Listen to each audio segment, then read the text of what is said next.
엔비디아 실적과 현재 진행 중인 컨퍼런스 콜에서 나오고 있는 이야기들부터 중국을 향한 미국의 관세 폭탄 소식까지 글로벌 비즈에서 짚어보겠습니다. 엔비디아가 엔비디아 했습니다. 먼저 실적부터 확인해보죠.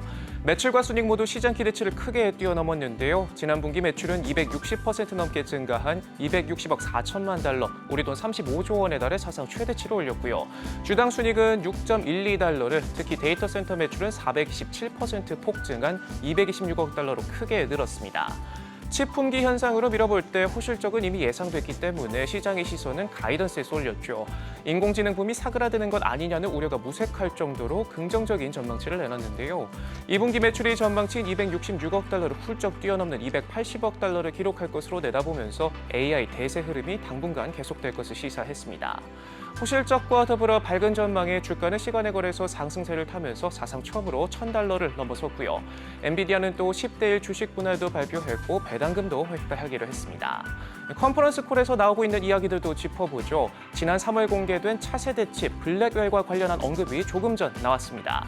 본격적인 생산에 들어갔고 여러 형태로 제공될 것이라면서 대량 생산은 2분기, 제품 인도는 3분기 시작되고 올해 말이면 데이터 센터에 탑재될 수 있을 것으로 전망해 당초 예상했던 내년 출시보다 한 발 더 빠르게 선보일 수 있을 것으로 보입니다. 이 같은 일정으로 미뤄볼 때 하반기 AI 수요 공백 가능성에 대한 우려를 일축시켰고요. AI 칩에 대한 수요 역시 막강하다면서 생산을 계속해서 늘리고 있다고 밝혀 AI 붐은 여전하다는 걸 보여줬습니다. 중국을 겨냥한 미국의 압박이 계속되고 있습니다. 미 무역대표부는 해당 일자로부터 중국산 수입품 다수에 대한 관세 인상 조치가 일부 발효된다고 했는데요. 앞서 바이든 행정부는 중국의 과잉 생산과 불공정 무역 관행을 비판하면서 전기차부터 철강, 태양광 패널 등 중국산 수입품 180억 달러 상당에 대해 관세 인상을 발표한 바 있는데, 이렇게 미국이 쏘아올린 관세 인상 움직임이 유럽으로도 옮겨 붙으면서 현대차 등 한국 기업들이 반사이익을 받을 것이란 기대감도 커지고 있습니다. 업계가 유럽 움직임에 주목하는 건 중국 전기차 업체가 지난해 유럽 시장의 19%를 차지할 정도로 메인 플레이어가 됐기 때문인데, 중국산 자동차가 거의 팔리지 않는 미국은 초고율 관세를 부과해도 얻을 반사이익이 미미하지만 유럽은 다르다는 얘기입니다. 여기에 유럽이 중국산 전기차 이어 태양광 패널부터 풍력 터빈, 의료기기 등으로 조사 대상을 확대하고 있어 한국 기업이 수혜를 보는 업종이 더 늘어날 것이란 전망이 나옵니다.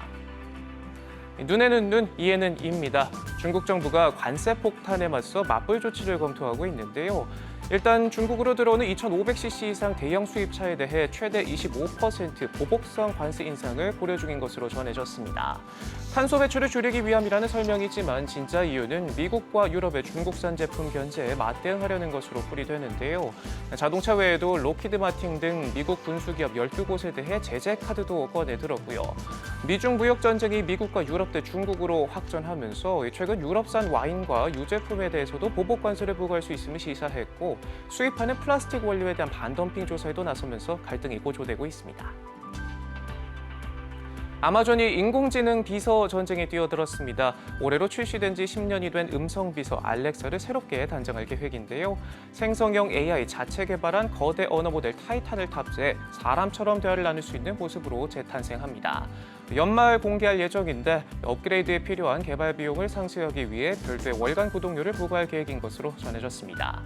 이 밖에도 폭넓은 이용자 경험을 위해 생성형 AI 전반에 걸친 애플리케이션도 구축하고 있고요. 최근에는 오픈AI와 챗봇 경쟁을 벌이고 있는 엔스로픽에 창사 이래 최대 규모의 투자에 나서는 등 AI 드라이브에 박차를 가하고 있습니다.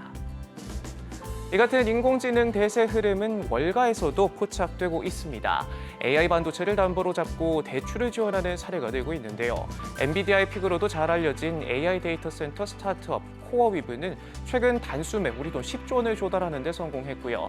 같은 방식으로 자금 조달에 성공한 곳들이 점차 늘고 있습니다. 월스트리트저널은 지난해 AI 붐이 시작된 이후 비슷한 거래가 최소 3건 더 있었고 전체 자금 조달 규모는 100억 달러가 넘는다고 진단했는데요. 현재 진행 중인 계약도 더 있다고 덧붙였습니다.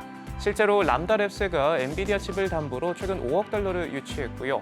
어플라이드 디지털 역시 수억 달러 규모 계약을 마무리 짓고 있는데, 누가 엔비디아 칩을 더 많이 확보하고 있느냐가 경쟁력으로 평가받는다니 막강한 시장 지배력을 다시금 확인해 볼 수 있는 대목이네요. 테슬라가 좀처럼 길을 펴지 못하고 있습니다. 중국 시장뿐만 아니라 이제 유럽에서도 힘을 잃고 있는데요. 지난달 유럽 판매 실적이 15개월 만에 최저치를 기록했습니다. 약 13,900여 대가 신차로 등록됐는데 1년 전보다 2.3% 감소했고요. 지난해 1월 이후 가장 적었습니다. 특히 같은 기간 유럽 전체 전기차 등록이 15% 가까이 증가한 것과 비교하면 눈에 띄게 부진한 실적인데요.